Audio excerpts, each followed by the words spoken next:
High-stakes stories, lead characters with god complexes, and some stupidly beautiful cast members. House and Suits are two of my favourite TV shows, but unfortunately, one is an example of how to keep your audience guessing and maintain a fresh story, while the other isn't. This is House MD vs Suits, Reinvention. So, what am I talking about?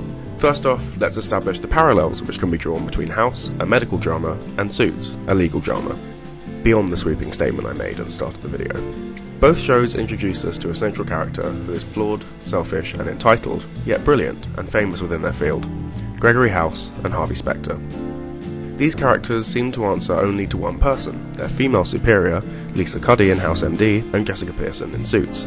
Both women are impressive and appear stern, yet seem to look past the misdemeanours of House and Harvey, apparently because of personal history and what we assume is a rational belief in their decision-making. Also, it serves the story for them to let House and Harvey do whatever they want. House would absolutely have been fired for this in real life. Okay, $50 to any patient who's willing to leave here right now. House, you can't. My money. And Harvey would absolutely have been fired for this in real life. Shut the hell up! He can't! But that isn't all. Both shows, at least in earlier episodes, work to a very similar format. It's a format I like to call the all-in-one, because it allows for an engaging and well-rounded story within a standalone episode while providing a base for the development of a season-long story arc. This format is most obvious in House MD, and became a staple of the show over its 8-season run. Each episode begins with the introduction of a medical problem. About halfway through the episode, the problem, after appearing to have been solved, complicates itself. And finally, at the end of the episode, just when all hope seems lost, in comes our not-so-lovable hero to save the day. It's tried, it's tested, and it's never lupus. You stash your drugs in a lupus textbook. It's never lupus. This episode structure isn't unique to these two shows either. It's a format which became increasingly popular on weekly television programs in the noughties, which looked to engage audiences with standalone episodes while sowing the seeds of a larger scale, season-length or longer story arc to keep them coming back week by week. The recent emergence of binge-watching on Netflix, Amazon Prime and other streaming services has actually reduced the popularity of this format, as viewers are able to watch as much as they like in one go, reducing the need to push for audience re-engagement. But that's a topic for a different video essay. The crux is that not many shows use the all-in-one format as formulaically as House MD. When I started watching Suits, I recognised the same format very quickly, even referring to the show as the legal house for a while. The first season is very much a collection of all-in-one episodes, starting with the introduction of a legal problem which complicates itself halfway through the episode, and takes a moment of genius from one of our favourite characters to save the day.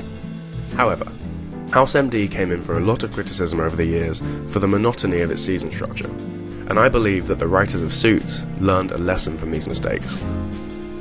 House stubbornly stuck to the successful format of its early seasons, only attempting to shake it up as the show's ratings dropped, at which point the motivations behind these changes were frustratingly transparent.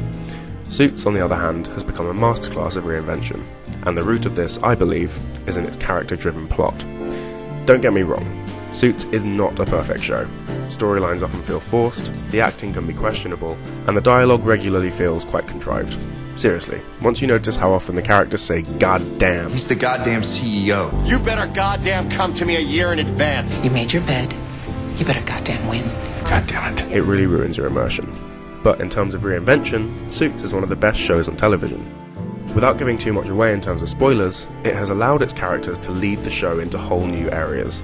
Mike's fraudulent entry into the world of law is a storyline that has enabled the show to explore an incredibly diverse array of themes and stories, especially considering the formulaic nature of the show's first season. This, I believe, is the distinction to be made between Suits and House MD.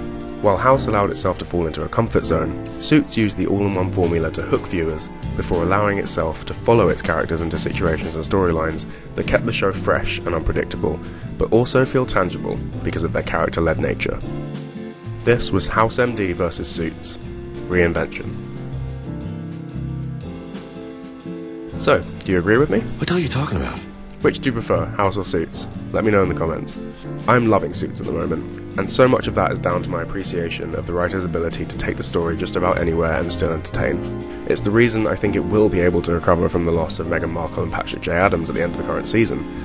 But f*** you, Prince Harry, for that. Anyway, thank you for watching. This was my first ever video essay, and I hope to bring out quite a few more like it in the near future, so subscribe to see more of that. Or don't. It's up to you, really. You wouldn't even know where to look without me. You know what nobody likes? Nobody likes to show off.